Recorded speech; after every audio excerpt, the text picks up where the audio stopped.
ඔන්න අද අපි ඔයාලට ගෙනාවා රසවත් ෆෘට් සලාඩ් එකක් සාදා ගන්න ආකාරය.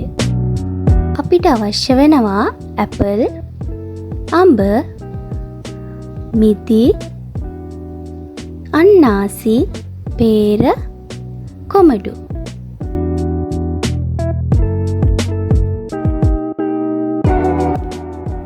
ඇපල් කොටුවට කපා ගන්න. අඹ තැලෙන්නේ නැති වෙන්න කපා ගන්න.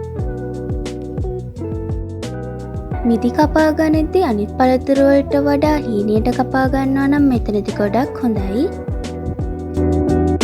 අන්නාසි කොටුවට කපා ගන්න. පේර කොටුවට කපා ගන්න.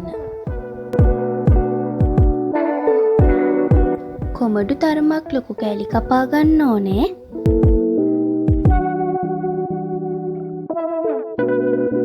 මුලින්ම අපි බෝල් එකට මේ විදියට කපාගත් අඹ ටික දාගන්නවා.